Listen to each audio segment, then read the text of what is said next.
Olá, pessoal, graça e paz, obrigado a você que mais uma vez está conosco aí no Vocação Podcast. Esse que tem sido um encontro semanal aí na tua casa, e a gente quer agradecer pela continuidade aí de tudo que vocês têm participado conosco. Para nós é um motivo de grande honra e talvez o maior objetivo nosso é que seja um bate-papo heterogêneo, vamos usar essa palavra? Boa. A gente gostaria de poder receber no mesmo ambiente aí a vovó, a criança, todas as pessoas com conteúdo saudável, né? Com em meio de tanta porcaria que a gente tem tido nas redes sociais aí na internet, a gente quer que essa proposta aqui seja uma proposta edificante para você. Então a gente tem trazido pessoas aí que possa contribuir até no sentido cultural, intelectual, e acho que hoje nós estamos com as pessoas certas aqui para falar sobre política, para falar sobre situações, não é situações econômicas, o que é o liberalismo? Uma situação, um posicionamento político, né? Um posicionamento político. Ele vai explicar para a gente. Então a gente está com pessoas aqui muito capacitadas, temos o Hélio aqui, que é uma pessoa que eu conheço, que se mete em política há muito tempo. Muito curioso de política, e o Felipe Luiz, que é uma pessoa política, que já foi candidato, que é advogado, sua formação e sua atuação aí tem mostrado muito conhecimento sobre isso. Mas antes da gente, evidentemente, entrar no assunto, a gente quer agradecer aí o William Secati, que está conosco nesse projeto, Secati Estofados, está conosco aí desde o início e, além de tudo mais, é um excelente profissional do ponto de vista aí de tapeçaria, do ponto de vista de orçamentos, de sofás, estofados. Então, você que está pensando em trabalhar aí na sua casa com algum tecido, com alguma espuma, sofás, poltronas, cabeceiras de cama, até banco de moto também faz, se houver a necessidade. Agora está começando o frio aí, está chegando aquela época de ficar deitado na cama, no sofá, dá uma ajeitada, né, no estofado aí da sua casa. Você que está precisando fazer uma reforma aí no seu estofado ou construir um sofá sob medida, o Secati Estofados é a pessoa certa para você fazer isso, tá? Então eu vou deixar o telefone dele, é o DDD 18 981 34 86 49. Para você que está no Spotify aí de novo, DDD 18 981 34 86 49. Tenho certeza que você não vai se arrepender. Profissional de há mais de 12 anos no mercado aqui atuando em Araçatuba, e é uma pessoa muito competente para trabalhar nesse setor. E também deixar aí o nosso pedido para o Vocação Podcast. Nós funcionamos com o teu engajamento, tá? Nossa principal paga aí é o teu engajamento. Então curta esse canal, compartilhe esse conteúdo, se inscreva nas nossas redes sociais e fale conosco também. A gente tem tantos comentários aqui do próprio YouTube, do Facebook, do Instagram. Você também pode nos acionar no WhatsApp, que é o DDD 18 997 37 90 63. Repetindo, DDD 18 997 37 90 63. É o nosso canal de WhatsApp e é também o nosso Pix. Você que quer fazer uma doação, quer fazer uma oferta para esse trabalho, para ajudar a gente a cobrir os custos aqui dessa produção, fica aí essa oportunidade de nos ajudar. É muito importante para nós e também é muito importante o teu engajamento, o teu comentário, a tua curtida nesse conteúdo, tá? Então a gente conta com isso. Mas vamos lá, vamos apresentar aqui o nosso convidado, que é o Felipe Luiz de Oliveira, advogado, né, Felipe? Advogado. Formado em Direito, formou aqui em Araçatuba? Aqui em Araçatuba, na Unitoledo. Isso em 2013. Felipe, então, tem muitos anos aí, 12 anos de atuação aí de direito. Mas, Felipe, você é advogado, você é político, você é diretor, como é que você se define? Eu tudo um pouco... No momento tudo um pouco, né? Eu sou advogado, eu acho que a minha primeira formação, a formação que eu gosto, a profissão que eu gosto mesmo trabalho com advocacia, mas também tenho uma atividade política paralela que começou por um acaso, mas sempre mantive essa atuação política, defendendo alguns princípios e valores liberais nos quais eu acredito. E agora também fui convidado a assumir um cargo na Secretaria de Desenvolvimento Econômico para justamente tentar aplicar esses princípios liberais, esses princípios de livre mercado na economia municipal. Você, desde que eu te conheço, né, um curto espaço de tempo aí que eu te conheço, uns 5, 6 anos, você sempre foi uma pessoa muito atuante politicamente, né? Eu já te conheci na questão dos discursos, da defesa de alguma bandeira e tudo mais. Você acha que isso te levou ao direito, o direito te levou a isso? Como é que foi essa história? Você sempre, desde criança, você tem esse desejo político? Como é que foi essa história? Olha, eu sempre tive uma veia política, mas eu não identificava muito. Mas desde os tempos de escola, essas questões de brigar por alguma coisa, eu acho que começou na educação física, o horário de educação física, eu sempre tive alguma tendência natural em assumir as pautas dos alunos, por exemplo. Se o pessoal quer jogar futebol em tal horário, eu sempre ia lá, falava com o diretor e defendia alguma ideia assim. Mas isso ficou sempre adormecido, né? Até que eu comecei a fazer direito, e lá no direito também se manifestou com mais veemência. E durante esse período que eu estava fazendo direito, surgiram aqueles protestos de 2013, aqueles que não tinham um líder específico, começou em São Paulo, com o preço da passagem de ônibus ou do metrô, passe livre, o movimento passe livre, e aquilo lá se esparramou para várias cidades. E aqui em Araçatuba eu vi que criaram um evento, uma vez que ia ter esse movimento aqui, aí um evento no Facebook, lembra aqueles eventos que você criava? Então eu aderi a esse evento, aí conheci um pessoal que estava organizando isso, aí passei a fazer parte, mas também ainda sem nenhuma pretensão política, né? Então eu comecei a participar da organização desses protestos, fazendo faixas, fazendo organizando uma manifestação em si, né? Mas até então você só estava participando, só estava apoiando o projeto. Só estava participando lá com um grupo de umas 20 pessoas, era mais um ali.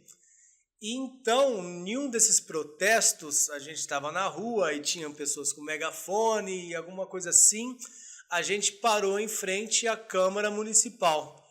E os vereadores estavam lá dentro, que estava tendo sessão, era um dia de sessão. E daí os vereadores acabaram saindo de lá e perguntando basicamente, e aí, o que vocês querem, né? Aí tinha alguém com microfone, com megafone, e esse megafone veio parar na minha mão. E aí eu falei alguma coisa, não lembro o quê. E no outro dia, no jornal, a foto que saiu fui eu com o megafone.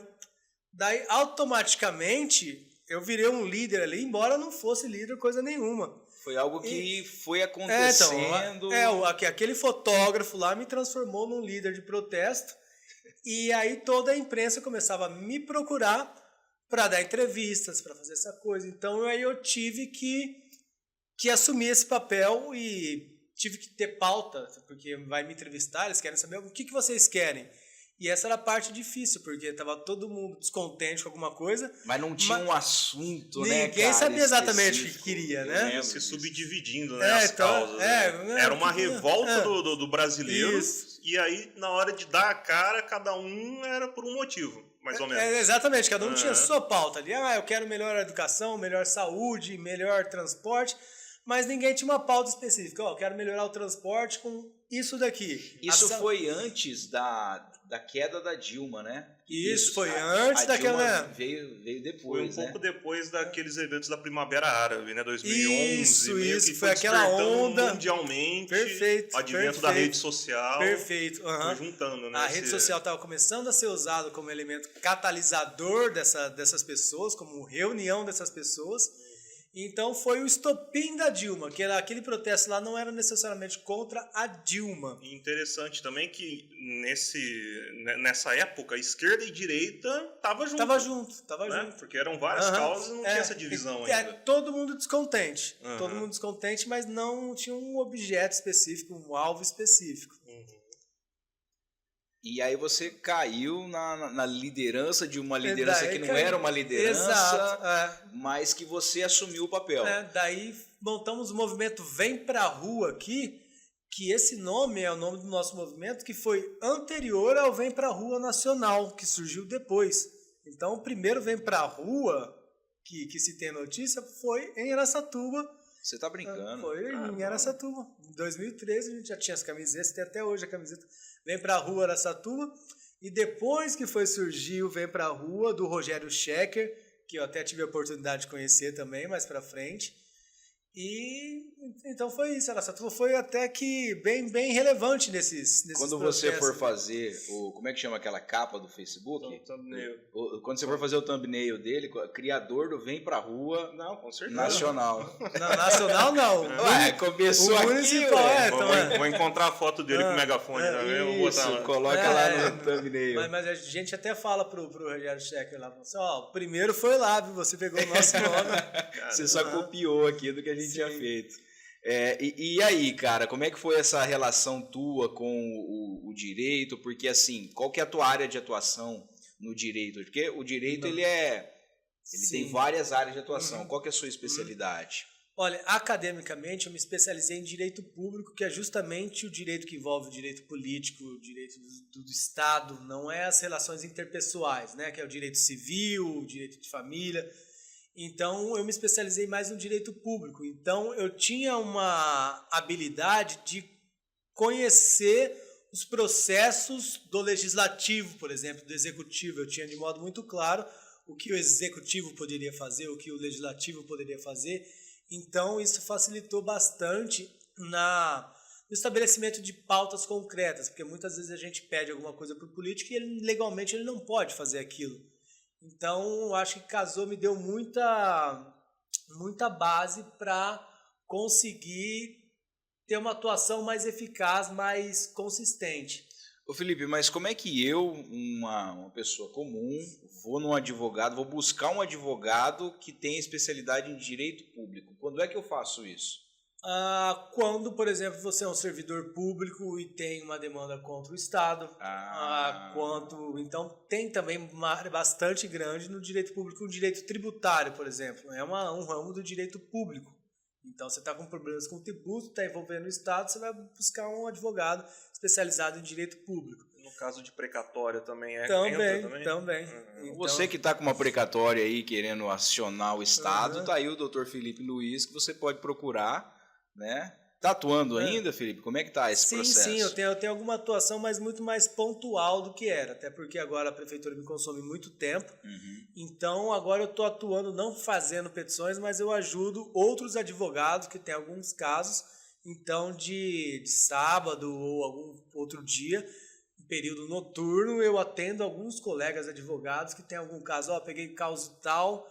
E faz uma parceria. Isso, daí eu dou uma espécie de consultoria para eles, então eu não trabalho com processo, com prazo, não é nada, só um trabalho mais light.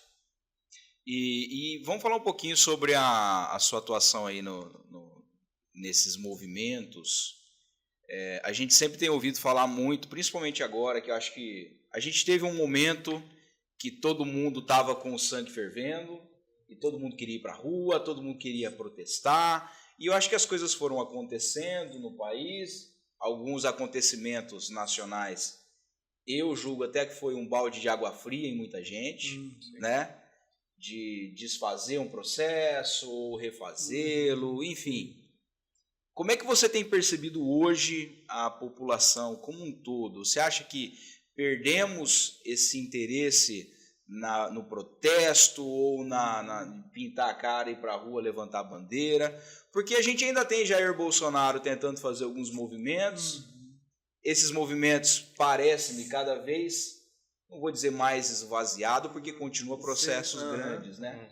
Mas com menos aderência. Sim. Você tem como olhar o cenário nacional hoje e chegar numa análise? Depois desses protestos de 2013, começaram os protestos contra Dilma. Aí começou pequenininho, aí foi evoluindo, foi crescendo. E aí a gente teve, porque era uma pauta concreta, era contra o impeachment da Dilma. Todo mundo sabia para que ele ia lá, tinha motivo suficiente para querer, para fazer esse esforcinho. E daí depois a Dilma caiu, ou seja, essa pauta foi atingida e depois ficou um vazio de pauta, o que a gente quer agora, né? E veio a eleição do Bolsonaro e continuaram alguns protestos, principalmente contra o Supremo, contra o Congresso, alguma coisa a fim do foro privilegiado. Tinha algumas pautas concretas, porque ainda tinha uma liderança específica nesses processos. Ou seja, o Vem Pra Rua existia ainda e tinha capacidade de convocar um protesto e pautar com uma pauta O MBL também fazia isso muito bem. Vamos na rua no dia tal, pelo motivo tal. E daí isso se estendeu algum tempo, até que teve a CPI da Lava Toga, que também foi o último protesto grande que a gente teve aqui. E essa CPI depois foi sabotada, né? Porque não era interesse, eu acho que foi o Flávio Bolsonaro que começou a retirar as assinaturas, porque ele estava com um problema lá, né, no Supremo. Foi até um interesse pessoal, talvez. Isso, né? Com certeza. Se eu não me engano, ficou por uma assinatura para ser aprovada. Uma assinatura, né? Do Flávio Bolsonaro. Que beleza. E daí desmantelaram essa CPI, e daí foi só daí para baixo, né? Porque após o enterramento dessa CPI, começaram a suspender investigações, começaram a desmontar a Operação Lava Jato, e daí então eu acho que foi um balde de água fria em todo mundo, e depois não tem uma liderança, a não ser o Bolsonaro, que fala para um público muito específico agora, ele não fala geral, né? Não é em torno geralmente de uma pauta, agora foi a anistia, mas o pessoal estava querendo ir para a rua pelo impeachment do Lula, aí de repente trocou a pauta para anistia. Então, eu acho que a gente perdeu essa capacidade de organizar. O MBL também se desgastou bastante durante o governo Bolsonaro, porque acabou até defendendo o Alexandre de Moraes em algumas oportunidades. E na eleição do Lula, nessa última eleição, esse posicionamento de não aderir a nenhum ou outro, eu acho que custou bastante na credibilidade do movimento, porque embora você possa ter reservas com o Jair Bolsonaro, o Lula me parece o oposto de tudo que se defende. Muito também, né? Muito pior. Ele já demonstrou que ele pode ser muito pior e os resultados estão aí. Então eu não vejo mais uma liderança capaz de aglutinar, não temos mais esses movimentos que tem a função de fazer o meio de campo entre o povo e uma pauta, né? Colocar uma pauta concreta, definir objetivos e tentar mobilizar o povo para alcançar essa pauta, como foi no impeachment. Você diria, então, que essas pautas iniciais que não tinham uma cara lá 10, 12 anos atrás, elas foram cooptadas por figuras. Sim. E acabou que tudo virou uma questão personalista. Sim, eu acho que acabou surgindo esse personalismo mesmo. Porque e aí também descambando na polarização. Né? E eu acho bem curioso, porque nos protestos iniciais lá, cada um levava a faixa que quiser, cada um falava o que quiser. A partir do momento que você tem um protesto liderado por políticos, que são por excelência o sistema, eles não são o povo, não é uma manifestação popular, um político liderando, né? Uhum. E tenta pautar o povo na rua, eu acho que não é uma manifestação, né? Acaba sendo um comício. Mas você não acha também que fazendo uma provocação aqui, você não acha que um protesto sem pauta também não é inócuo? Porque assim, vamos pensar que eu sou o agente político. Uhum. Pô, legal, a população está na rua, vamos lá, vamos ouvi-los. O que vocês querem? Eu quero que o ET de Varginha seja símbolo nacional. Eu quero que não sei o quê, sabe? O exemplo são os protestos de 2013 lá, mais saúde, mais educação, alguma coisa assim. É muito genérico, né? Eu acho que essa coisa genérica acaba atraindo oportunistas. Exato. Para entregar o que se pede. Sim, a gente viu isso nas eleições, né? De gente que foi excelentes votações e que em 2 anos a gente já percebeu, cara, que bobagem que nós fizemos colocando essa pessoa Exatamente. Gente continua bradando pelo mais saúde, mais educação, mas que não entrega, não só não entrega, não consegue explicar como fazer. O que fazer, né? Foi eleito, principalmente com segurança, né? Inclusive, no meu ponto de vista. A gente tem muito aí dessa onda do delegado isso, delegado aquilo, que, poxa, por ser delegado vai dar um jeito na segurança, mas que não propõe nada, não vota nada, é só pela figura mesmo. É pela figura. Teve uma onda de coronel isso, major aquilo. Você pode ver que todos esses estão eleitos. Coloca o major na frente ali, a probabilidade dele se eleger é muito grande. Que a gente já pensa, já associa que é uma esperança na segurança. Sim, mas não exatamente. Sim, de uma figura de credibilidade. Ele é um major, ele não é um político tradicional ali, alguém que... Eu não sei se eu vou quebrar a conversa, que eu acho que esse assunto tá legal, mas eu tenho uma curiosidade. E eu queria trazer essa curiosidade para a mesa para a gente discutir. Eu não sou um estudioso da política como vocês dois, mas eu percebi uma coisa. Cara, tudo que acontece nos Estados Unidos, do ponto de vista federal, dali 2 anos acontece no Brasil. Sim. Você teve a eleição do Trump, que foi uma eleição, a primeira eleição, uma eleição um pouco conturbada. Aí, dali 2 anos, pumba, Jair Bolsonaro, 2 defensores da direita, 2 defensores do nacionalismo. Aí depois você teve uma eleição muito acirrada e deu Biden. Aí a mesma coisa aconteceu aqui, Lula, esquerda. E agora, recentemente, uma eleição com muita folga de Trump e até então um governo muito questionado. Como é que vocês fazem essa relação dos Estados Unidos com o Brasil? Existe uma relação ou isso é só um acaso? Difícil essa pergunta, né? Eu entendo assim, que mundialmente existe um pêndulo, que ora a ideia, a ideologia que comanda, vamos dizer assim, as populações, elas tendem para a esquerda e uma hora, como uma contra-reação, como uma reação, elas vão para a direita. E a gente meio que vai nesse vácuo desse pêndulo, porque assim, nós somos um país de terceiro mundo. A gente vai meio que no vácuo do que está acontecendo na Europa. A gente olha para eles e aplica isso aqui. Tanto é que tem uma frase, eu não sei se acho que não é do Nelson Rodrigues, que o Brasil é o lugar onde as ideias vêm para morrer, né? Então surge a ideia lá fora, que horrível acontece isso, né? lá fora, depois que deixou de usar, vem para cá como novidade. Então eu entendo assim que nesse momento o pêndulo mundial ele está indo mais para a direita, né? Mais para o conservadorismo, até por reação desse movimento. A esquerda ela tomou muito conta. Eu acho que nos últimos anos, até pela eleição do Obama, né, como um ideal ali do imigrante, do negro. O Obama era um governo de esquerda? Ele tem... É porque assim... até o Felipe vai poder dizer, a esquerda daqui do Brasil ela é diferente da esquerda americana, né? Então ele é um democrata, né? Mas se a gente olhar algumas coisas, a gente diria que é de direita aqui no Brasil. Mas então assim, só resumindo, até porque quem sabe aqui é o Felipe. Mas existe sim esse pêndulo, né? Essa tendência, esse movimento que o Brasil ele vai no vácuo. Então a eleição do Trump já foi uma amostra de que esse pêndulo político está indo para a direita. E aí, aqui no Brasil, logo em seguida, também a eleição do Bolsonaro, né? Agora com o Lula, mas por outros motivos, mas acredito que tem sim essa relação. A gente importa muita coisa lá de fora, a gente vai no vácuo de muitas das ideias.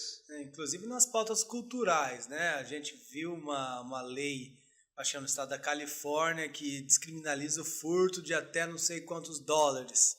Então tá causando um caos isso lá, porque as pessoas entram no supermercado, alguma coisa, pega e vai embora. Faz a conta, vê se pode, então né? Isso aqui pega pode. E vai embora. É literalmente essa lei. Já tem um projeto de lei protocolado aqui. Algum deputado do PSOL, uma deputada do PSOL já protocolaram aqui essa lei para descriminalizar furtos de baixo valor. Então há uma influência muito grande do que acontece lá. Aqui, principalmente, eles inventam uma ideia lá, essa ideia vai ser copiada aqui também por setores, seja de direita e de esquerda, mas lá eles são a produção inicial dessas ideias, né? Tem uma relação muito grande.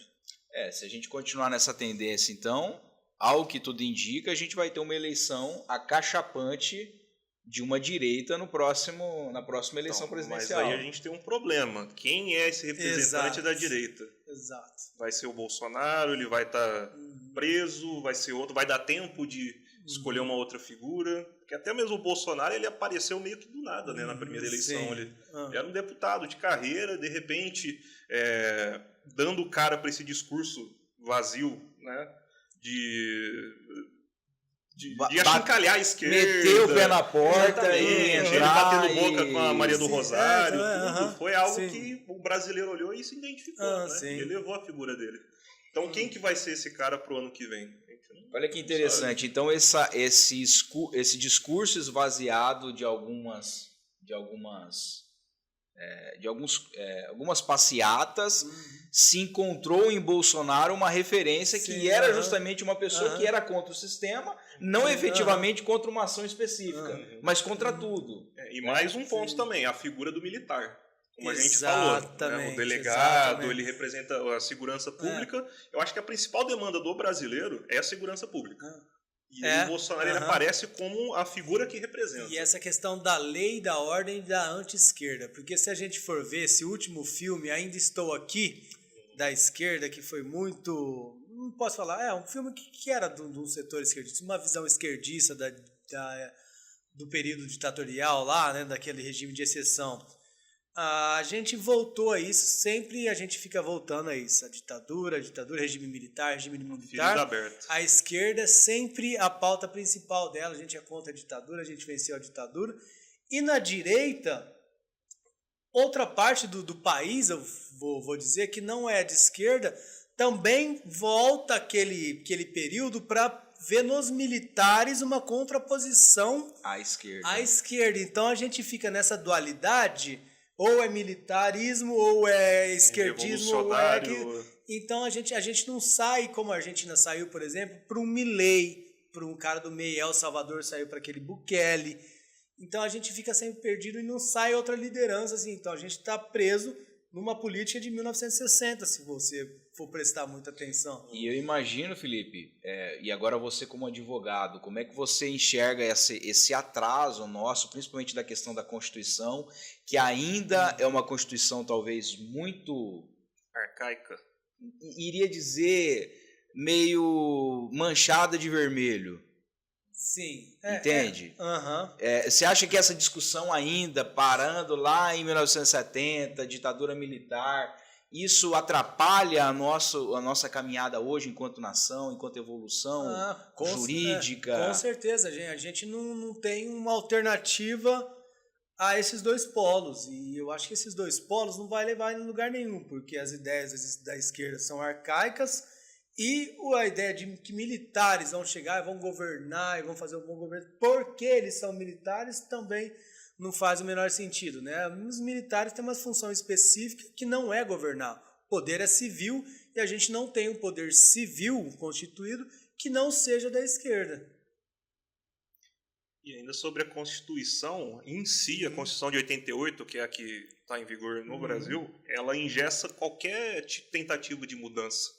Porque ela tem uma lista enorme de direitos que são pétreos, né? Pétreos, como, por exemplo, o direito à saúde. Sim. O que é o direito à saúde?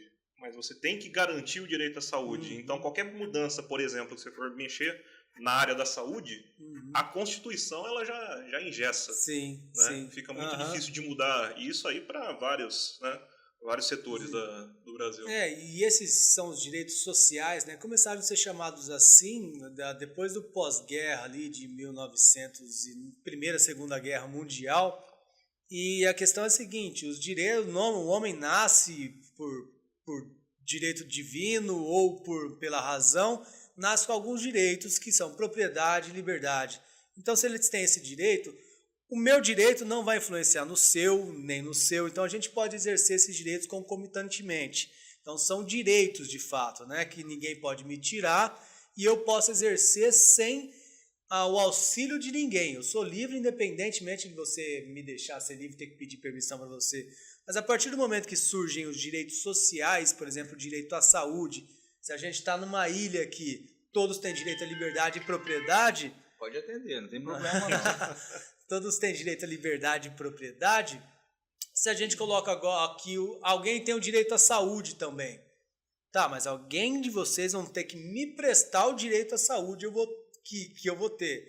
Então, você já perdeu sua liberdade e sua propriedade, porque você vai ter que usar um ou outro para me prestar alguma coisa.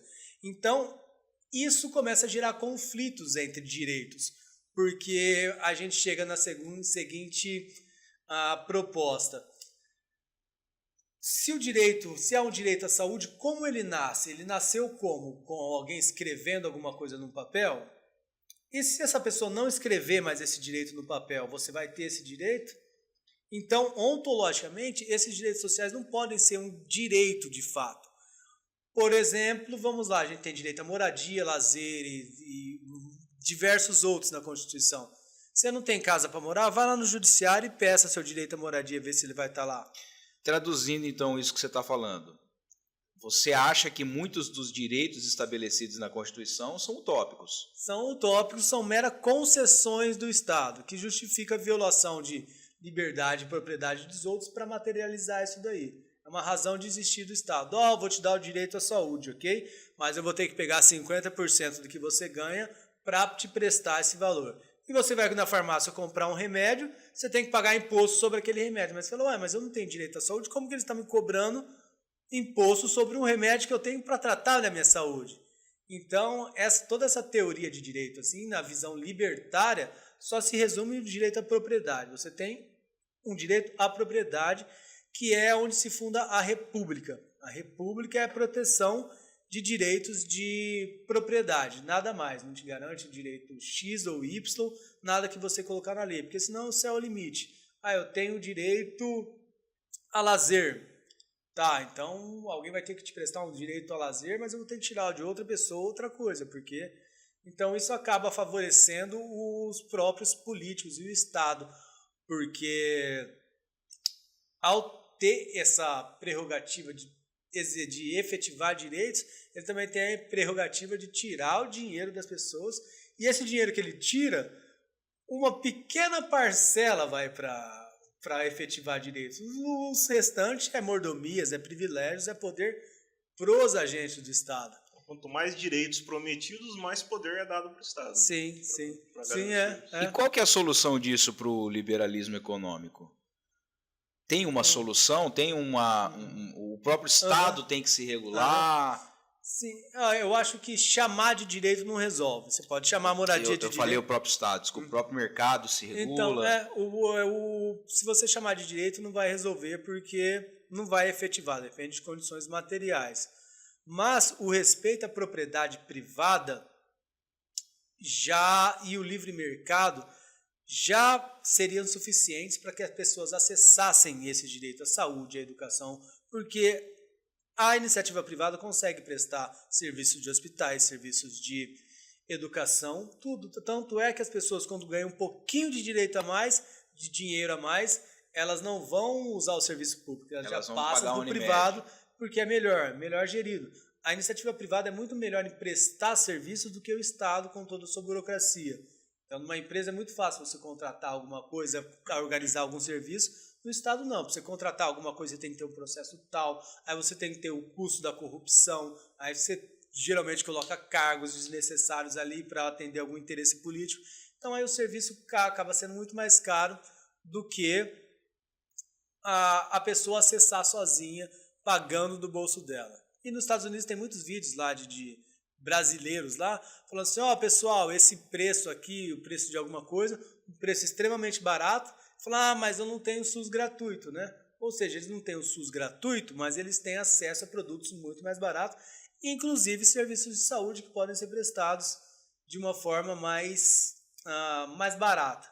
E que interessante, quando o Barack Obama foi tentar colocar uma ideia de SUS nos Estados Unidos, todo mundo foi contra, né? Foi um movimento americano contra o Obamacare, né? E isso é uma questão cultural também do brasileiro. O brasileiro ele é paternalista, ele espera tudo do Estado, né? O americano ele já tem aquela auto-iniciativa de ir buscar, né? Então... a gente foi criado assim, tanto é que aí você vê o FGTS, a pessoa trabalha, ganha uma parte de dinheiro, mas ela vai ser depositada para o Estado lá, numa conta gerida pelo Estado, o dinheiro da pessoa, do suor dela, daí vai rendendo abaixo de inflação e para tirar em condições que o Estado determina que ela pode tirar um dinheiro dela. Por quê? Porque se presume que a pessoa não é capaz de gerir as suas finanças e ter uma reserva de emergência para alguma eventualidade da vida, né? E agora tem a mais nova aí que o governo Lula ele quer liberar o FGTS numa condição de você pega o FGTS através de um empréstimo com o banco, pagando taxa para o banco, com o seu dinheiro indo para o banco. Então, assim, o Estado recolhe o FGTS, ele dá para uma instituição bancária, e você pode acessar o seu dinheiro pegando emprestado e pagando juros de empréstimo para o banco. Então, aí você falou da questão do Estado pegar e olha a eficiência do Estado em te devolver. Isso, e é um consignado ainda com juros 5, 6 vezes maior do que o consignado. Exatamente. Bom, você que é de direita e está nos acompanhando até aqui, porque acho que se o cara for de esquerda, ele já mudou a live. Não, mas a gente só está divagando sobre o significado, sobre as ideias. Eu tô brincando, eu acho que você que é de direita e de esquerda aí tá pelo menos ouvindo aqui essa discussão.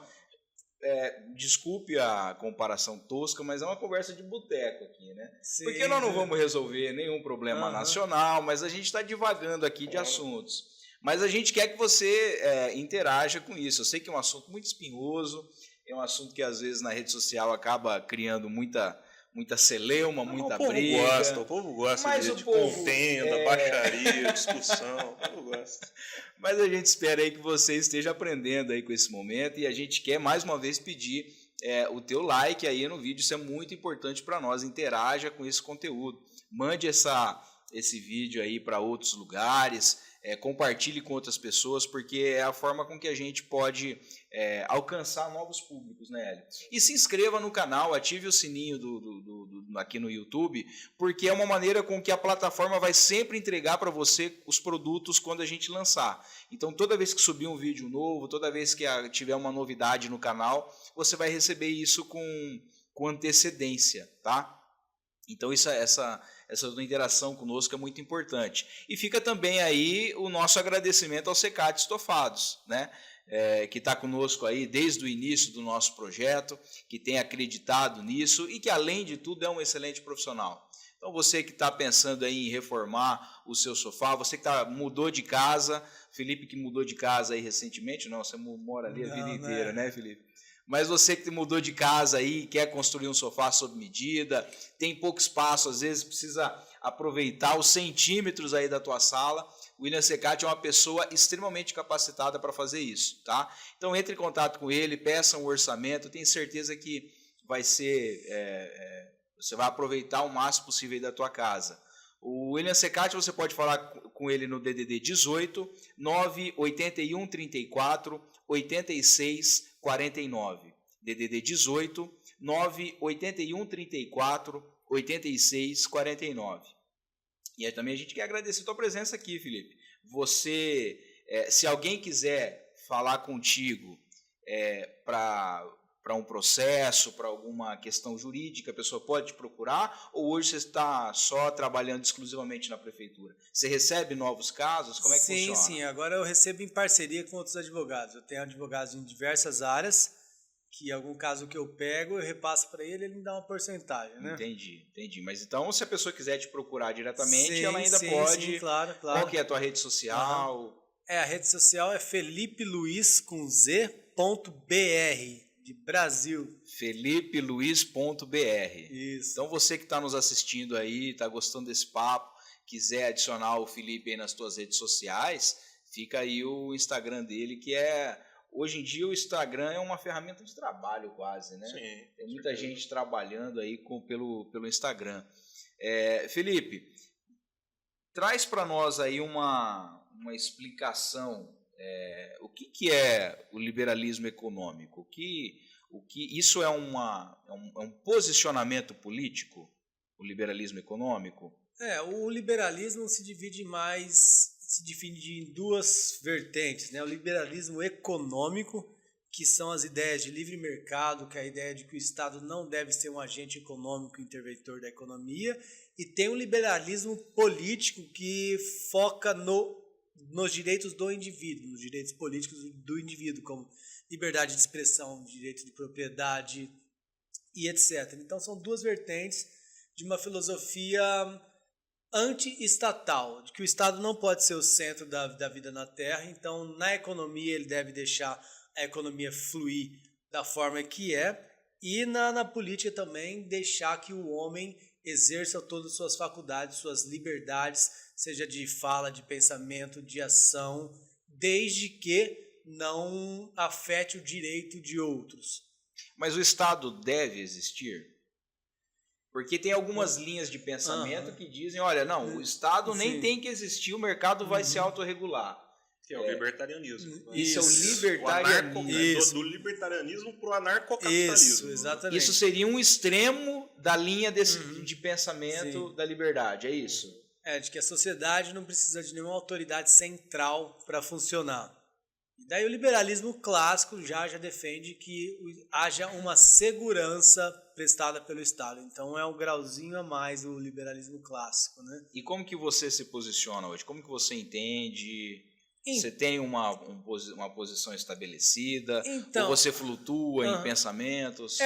Porque em tese a gente está num Estado tão socialista, tão gigante, que qualquer passinho para um dos dois lados eu tô feliz. Ajuda, qualquer coisa, o liberalismo clássico tá ok, o liberalismo tá ok, para mim tá tudo certo. Então não tem uma visão, eu sou isso, eu sou aquilo, não, mas nessas duas ideologias assim eu encontro muita identificação. E lá atrás você teve a sua fase de libertário e mais atrás você teve a sua fase de esquerda? Cara, de esquerda eu nunca entrei muito não, porque quando eu era mais novo eu tive uma fase nacionalista de querer comprar tênis nacional, essas coisas assim, mas nunca cheguei a ser de esquerda. Chegou a votar no Enéas então? Não, no Enéas eu não votei no Enéas. Mas votaria, se fosse hoje eu votaria. Mas aí de esquerda eu nunca fui muito ligado, não. Eu acho que eu já comecei direto no anti-Estado. Eu via que o Estado, políticos, eu já não gostava de políticos desde cedo. E eu vi que eu não gostava de político porque em época de eleição, eu tinha, há muito tempo atrás, devia ter uns 9, 10 anos, meu avô morava na rua Cossi de Almeida, ali perto do IE. E ali, perto de eleição, aquilo lá ficava forrado de santinho muito mais que hoje. E daí eu vi os santinhos ali no chão e via que na escola também me ensinavam a não jogar papel no chão. Daí eu via que os próprios políticos jogavam papel no chão e eu via aquilo ali uma contradição. Caramba, assim, e você... Como que os caras jogam papel no chão se não pode jogar papel no chão, né? Que político que é esse? Aí, a partir de então, eu comecei a ter sempre um pé atrás com político. E daí, eu acho que eu já naturalmente fui sempre desconfiando de políticos, sempre duvidando. Então, nunca fui de dar mão para político, assim, porque antes era muito comum, né, em feira, tal político lá, dando a mão para todo mundo. Então, eu nunca vi um político assim como uma figura, uma autoridade, como alguém que merecesse muito respeito, né? Então, eu já era bem subversivo contra a política, bem cedo. A fase libertária teve. E até teve. E até eu lembro de uma vez que eu estava na faculdade já, aí chegou um cara perdendo. Eu acho que eu fui até um pouco rude, né? Mas chegou um candidato a vereador na nossa mesa, a gente estava ali no Patas. Daí, olha que eu sou candidato a vereador e alguma coisa. Eu falei assim, mas qual que é a arrecadação de Araçatuba? Aí não sei, eu falei assim, então você não como você vai trabalhar, você não sabe o mínimo do seu trabalho, né? Ele ficou meio assim, porque de fato ninguém sabe, as pessoas se candidatam aí, depois eles vão ver o que acontece lá, né? As pessoas não sabem nem a função de um vereador. Então, exatamente, não sabe nem a função. E qual é a função de um vereador? Eu não sei, quando eu for eu te falo. O que pode explicar, o Felipe pode explicar. Guilherme... Duas pessoas que... Não, eu acho que o que vocês estão falando tem razão. Eu acho que a gente está numa situação hoje, não vou nem dizer em Araçatuba, acho que isso não é um exemplo de Araçatuba, é um exemplo do Brasil como um todo. Até baseado no que a gente falou no começo. A gente quer resolver alguma coisa, mas a gente não sabe o que, entendeu? Então o cara fala assim, não, eu quero mudar, tá? Você quer mudar o quê? O que você quer fazer? Tá aqui a caneta na sua mão para você fazer o que você quiser. Vai lá, manda bala. Não vai saber. Não vai saber. E a gente tem outra situação também, o Felipe, que agora vamos trazer um pouquinho para a política local. Governo Lucas Anata. Cara, é muito problema. É muita coisa que assim você fala, legal, vamos diminuir o Estado. Só que hoje a estrutura não permite isso. Hoje você tem várias pessoas que dependem do Estado, porque assim, ó, eu acho que eu estou divagando muito, deixa eu fechar. Legal, vamos falar da saúde. O SUS é um exemplo de política estatal que tira o seu dinheiro, sendo que você poderia contratar um sistema de saúde melhor. Tá, mas se amanhã mudar a Constituição e voltar todo mundo para essas ideais que a gente está pensando, muita gente vai morrer. Sim. Porque o cara não tem condição de contratar amanhã, até por uma questão econômica, uma Unimed. Ou qualquer... Unimed, patrocina a gente aí, tá? Mas qualquer outro sistema de saúde. E aí, cara? Como é que você faz sendo a pessoa pública? Sendo o cara que tem a caneta na mão? O que você faz? Então, o libertário, o liberal vai falar assim, o Estado não tem o dever de prestar serviço de saúde, ponto. Só que a gente, na nossa realidade, há muitas pessoas que estão sendo atendidas pelo sistema. Bem ou mal, elas estão sendo atendidas. Elas estão sendo atendidas. Amanhã vai ter a cirurgia da Joana, do Zé Cláudio, o cara quebrou a perna, ele vai lá, vai ser atendido. Só que aí, o que muitas pessoas não pensam é na fórmula de transição de um sistema para o outro. Então é muito fácil você falar, exclui o SUS. Mas aí muita gente vai sofrer. Isso daí não dá para você fazer isso sem causar um grande dano a muitas pessoas. E daí o debate no Brasil para, porque as pessoas são, até os libertários, liberais, exclui o SUS, vão acabar com o SUS. Tá, mas o problema não é esse, nisso a gente concorda, que a iniciativa privada tem condição de prestar um serviço melhor. Mas como chegar lá, né? Mas aí a gente precisa discutir essa transição, mas é aí que mora o problema, porque quem que vai discutir uma transição dessa? E eu tenho percebido o seguinte, Felipe e Hélio, quando você assume a cadeira,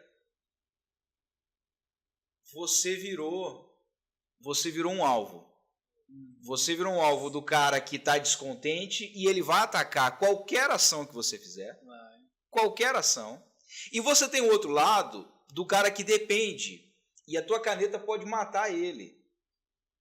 Vocês entendem a minha... Sim. E assim, cara, a gente chega em um ciclo vicioso de que você coloca uma pessoa como Jair Bolsonaro, que assim, eu tenho as minhas ressalvas com Jair Bolsonaro, acho que ele não é o melhor presidente do mundo, mas ele é um cara hoje que pela falta de lideranças foi a melhor opção que nós tínhamos na época. Sim. Na última eleição eu votei nele porque era contra o Lula. Eu falei, não. Perfeito. Mas assim, não resolveu. Porque o sistema talvez seja tão grande e que talvez ele faça parte também do sistema. Entendeu? Como é... Sei lá, cara. A gente, como tá jogando conversa fora aqui, não sei como que a gente faria. Porque hoje nós temos pessoas boas sentadas nas cadeiras que estão sendo consumidas pelo sistema. Sim. Só um adendo. Falando de política municipal, então é mais difícil porque o poder de um prefeito, a arrecadação que tem que mandar para Brasília e o que volta, também limita demais. A gente está falando, por exemplo, agora, recentemente, da situação da Tua. Ou manda dinheiro, não manda dinheiro, tá? Sim. É horrível mandar dinheiro. Não é o papel do Estado mandar dinheiro para a empresa privada. Isso não deve acontecer. Beleza. Só que a partir de segunda-feira não tem ônibus rodando. E aí? Então, como é que eu defendo o libertarianismo aqui numa situação dessa que eu tô com a caneta? Porque eu acho que o prefeito e a maioria dos vereadores que são favoráveis a conceder esses subsídios são contra subsídios. Mas aí, diante desse cenário, eles acabam tendo que ceder, até porque tem um ponto muito importante aqui, que a prefeitura tem que prestar esse serviço público.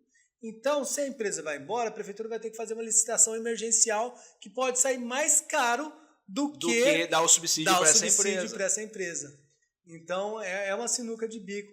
E a solução não vai ser não dar ou dar o subsídio mais, procurar uma fórmula para a gente superar a Tua, pensar no dia de amanhã, né? Como a gente vai pensar o serviço público quando a Tua for embora? E fazer uma saída programada da Tua, ó. A partir desse dia você pode ir embora, feliz que ninguém vai ser prejudicado, que a gente já tem outro sistema. E desde que a gente começou a dar subsídio para a Tua, que eu acho que foi em nunca mais parou, né? 2017, nunca mais parou. E a gente não criou um plano para sair desse sistema, desse refém que a gente ficou. Felipe, você que tem acompanhado de dentro o governo municipal, o que você está achando aí desses primeiros 100 dias do governo Zanata? ou propriamente da tua atuação na Secretaria de Desenvolvimento? Dá um panorama aí do que você tem visto da cidade. Olha, o governo Zanata eu tô achando que é melhor do que eu imaginava. Eu confesso que eu sabia que o Lucas iria bem, mas eu não imaginava que ia ser tão bem. Eu achei que ele fez parcerias muito estratégicas, muito relevantes, como a parceria com o Salesiano, tirando dessas OS de Amapá a nossa saúde. Eu acho que foi um ponto muito importante também a valorização dos servidores efetivos, porque tinha muitos servidores aqui que ganhavam abaixo do salário mínimo, e ele foi lá, fez um esforço orçamentário para dar um salário mínimo para esse pessoal que ganhava menos, e de fato são as pessoas que carregam piano. Eu trabalho como diretor lá numa sala que tem 7 pessoas, 7 servidores efetivos. Se eu não for trabalhar num dia, a população vai ser atendida, mas se eles não forem trabalhar, a população não vai ser atendida. Então, de fato, eles são a linha de frente que atuam com o atendimento ao público. Eu acho que essa valorização deles foi muito legal. Outra coisa da nossa secretaria lá, que é o Centro de Inovação Tecnológica, que era uma demanda muito antiga, que muitos municípios já avançaram nisso, que é abrir um braço econômico tecnológico para a nossa cidade, para a gente não ficar só exportando commodities, nem prestando serviços corriqueiros, mas produzir serviços em tecnologia de alto valor agregado. Então, a questão da liberação da Câmara, a Câmara há décadas funciona como o refém ou o empregado do Executivo, que dá cargos para os vereadores. Hoje a Câmara está livre, e você pode ver na questão da o problema que está tendo reunião aqui, reunião ali. Por quê? Porque os vereadores são livres para votar como quem quiser. Se o prefeito tivesse determinado, não teria essa celeuma. Se tivesse loteado, já estava todo mundo votando da mesma forma. Então, eu acho que o governo está muito bom, porque o Lucas tem uma característica que eu acho muito importante na política, que é ele ser muito comedido, ele é muito cauteloso com as coisas, ele é muito tranquilo.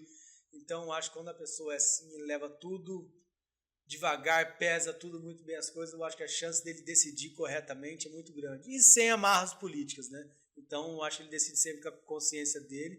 Algumas coisas ele vai errar, é natural, né, do ser humano, mas eu acho que no começo ele está indo muito bem, reduzindo cargos, ele está cumprindo tudo o que ele falou na campanha. Eu acho que a partir do momento que você vai fazendo isso, outras coisas boas vão acontecendo que você nem imaginava. E conceitualmente, teoricamente, voltando lá para os grandes escritores, né, que pensaram o Estado, qual que é a importância de você ter uma separação do Executivo e Legislativo? O que Araçatuba pode ganhar com o fato do prefeito não ter comprado a Câmara? Eu acho que muito. Uma Câmara independente é essencial para o funcionamento desse sistema de separação dos poderes. Por quê? Se o prefeito controla a Câmara, que é onde a vontade popular se manifesta, os legítimos representantes do povo são os vereadores, o legislativo, que fazem as leis com as quais o executivo trabalha na aplicação. Então, o chefe é o legislativo. Quando um executivo começa a controlar a vontade dos parlamentares, isso se torna a vontade de um homem só.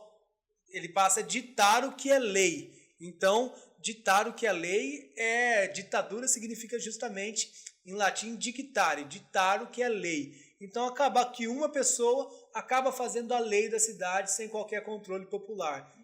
E de outro lado, a Câmara não fiscaliza os atos do Executivo, que é o que deveria fazer. Então, a gente tem, na prática, uma pessoa mandando em tudo e mandando sem qualquer tipo de fiscalização. Então, a libertação da Câmara, eu acho que é fundamental para o progresso de Araçatuba. Você perguntou da importância do Legislativo e do Executivo não sobreporem. Não vou perguntar sobre a importância do Judiciário não se impor aqui no Brasil. Fiquem tranquilos, não vou perguntar. Não vai cair. É melhor não cair nesse assunto. Não vai cair a live. Até porque, né? Mas é importante. Essa repartição. Sim, é muito importante, mas parabenizar aí o Alexandre de Moraes pelo belíssimo trabalho que está fazendo, muito democrata, defendendo nossa democracia. Muito obrigado, aí, Alexandre. Vamos manter a live de pé, né? Alexandre o Grande. Alexandre o Grande, é. Felipe, a gente quer agradecer a tua presença aqui no podcast, dizer que esse canal de comunicação aqui está aberto. Quando a gente tiver, talvez, algum assunto polêmico aí, alguma coisa... muita mais coisa para falar. A gente tem uma coisa. referência aí para discutir, debater esses assuntos. Então, você está sempre convidado aqui a trazer os seus pensamentos. Mas para uma pergunta para já partir para o final. O Brasil tem solução? As coisas vão mudar? A gente pode enxergar um mundo melhor? Eu sei que eu vou te pôr numa tremenda saia justa, cara.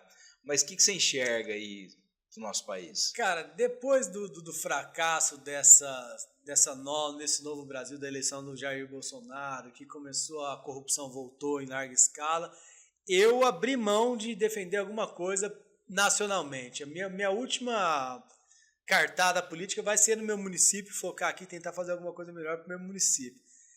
O Brasil, desse tamanho, eu acho difícil ter jeito. Então, eu acho que se os estados se separassem ali, poderia ter alguma coisa, mas uma democracia em larga escala, como com pessoas que votam por bolsa, por alguma coisa assim, eu acho difícil dar certo. E você, então, acha que o município é mais fácil de mudar?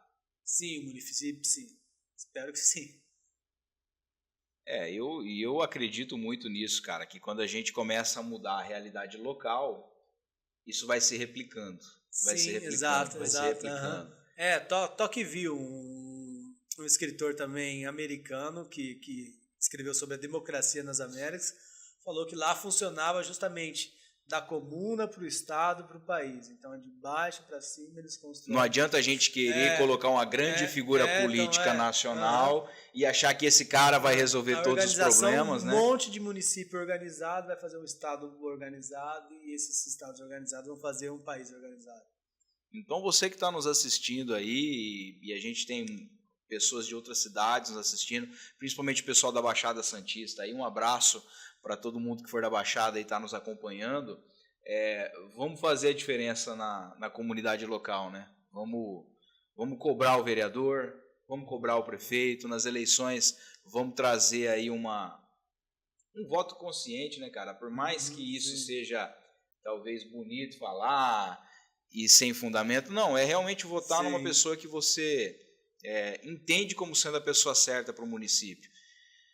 A gente faz pouco caso com o voto, né?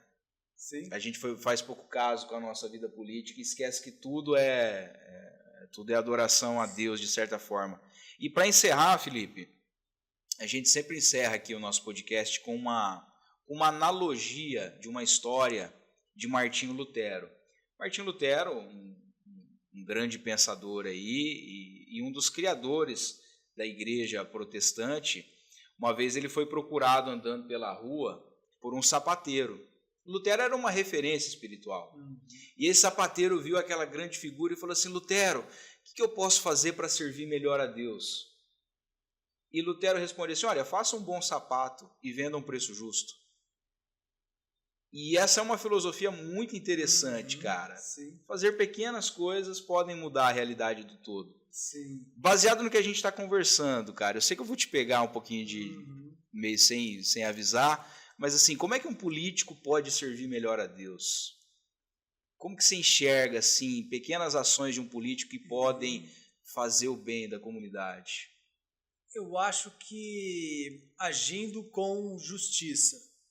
Acho que agir com justiça, fazendo o que é certo e não se preocupando com interesses pessoais, mas abrindo mão das suas vontades individuais, mas para fazer algo coletivo, algo que seja certo, que seja bom para os outros, mesmo que seja para uma pessoa. Mas fazer o que é o certo, né, cara? O que é o justo, certo, né? que é o justo. Tentar dar a cada um o que é seu. Hélio, mais alguma coisa? Excelente papo. Como eu falei, tinha assunto para mais um tempo de papo, mas fica para a próxima, né? Ô Felipe, obrigado então pela tua presença. Eu que agradeço, tá? Um prazer, pô. Um prazer para nós aqui do Vocação receber você. Eu acho que enriquece muito aí o nosso público essa discussão. E o Vocação Podcast é isso, pessoal. É uma conversa. A hora a gente vai estar falando de futebol, a hora a gente vai estar falando de política, a hora a gente vai estar falando de religião. E o importante é o seguinte: a gente quer trazer conversas como essa, conversa saudável, conversa que não vai ter palavra de baixo calão, não vai ter nada que vai desconstruir teu filho, se teu filho assistir esse canal, pelo contrário. A gente quer edificar. E obrigado a você que esteve conosco aí até agora, acompanhando esse bate-papo. Mais uma vez a gente pede que você interaja com esse canal. Então, assim, se inscreva no nosso canal, curta esse material, compartilhe isso para outras pessoas. Isso é muito importante para nós. E fica também aí o nosso contato, o nosso WhatsApp, que é o DDD 18 997 37 90 63. Adicione a gente aí no seu WhatsApp, fale conosco, a nossa equipe vai te responder. Diga aí o que você achou desse bate-papo. Se quiser deixar alguma mensagem para o Felipe Luiz, tem o canal dele, mas também você pode mandar essa mensagem para a gente replica para ele. E a gente quer agradecer a você que esteve conosco aí até agora, tá bom? Obrigado, gente, Deus abençoe. Semana que vem tem mais.